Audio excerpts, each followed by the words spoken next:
আগামীকাল আপনি মারা যাবেন, এটা জানতে পারলে আপনি কি করবেন? একটা ভাইবা বোর্ডের প্রশ্ন ছিল এরকম। প্রার্থী জবাব দিল, বেছে বেছে আমার শত্রুদের সাথে সাক্ষাৎ করব। উত্তর শুনে ভাইবা বোর্ডের সদস্যরা তো অবাক। একজন জানতে চাইলেন, কেন? আপনি এমনটা কেন করবেন? জবাবে প্রার্থী বলল, যারা আমার আপনজন তাদের উপর আর মায়া বাড়ানোর মানে হয় না, তাতে তাদের আর আমার কষ্টই বাড়বে। এর বদলে আমার প্রতি যাদের রাগ, তাদের সাথে একটু ভালো ব্যবহার করলে শেষ সময়ে তারাও হয়তো আমার জন্য দোয়ার আশীর্বাদ করবে। ব্যাপারটা গুরুত্বপূর্ণ। আপনার সব কাজ যেন নিজের জন্য না হয়, কিছু কাজ শত্রুর কথা ভেবেও করুন, তাতে আখেরে আপনারই লাভ। যে লোকটা আপনার বানান ভুল ধরে, সে আপনার লেখার প্রশংসাকারীর চেয়েও কম গুরুত্বপূর্ণ নয়। তার ভয়ে সঠিক বানান লিখুন, আপনার লেখার মান বেড়ে যাবে।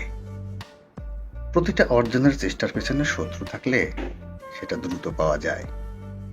শত্রুদের সম্পর্কে সতর্ক থাকুন, কিন্তু তাদেরকে ঘৃণা করবেন না। একটা মানুষ যখন আপনাকে গালি দেয়, তখন সে আপনার কাছ থেকেও একটা পাল্টা গালি শোনার জন্য অপেক্ষা করতে থাকে।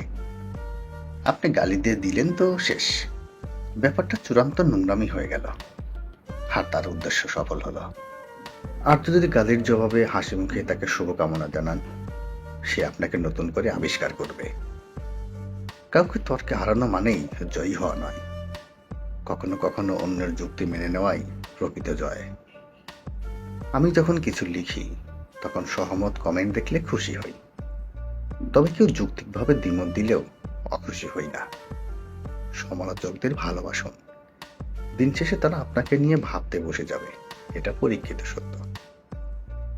মনে রাখবেন, প্রত্যেক শত্রুই আপনার জন্য এক একটা সতর্ক বার্তা, আর সতর্কতা সফলতার জন্য প্রচন্ড দরকারি। কেউ অমুকের ভাতিজা বলে পাওয়ার দেখালে আপনি নিজেকে অমুকের ভাগ্নে হিসেবে পরিচয় না দিয়ে লোকটাকে সালাম দিয়ে চলে আসুন। এতে আপনি ছোট হবেন না, বরং বড় হবেন।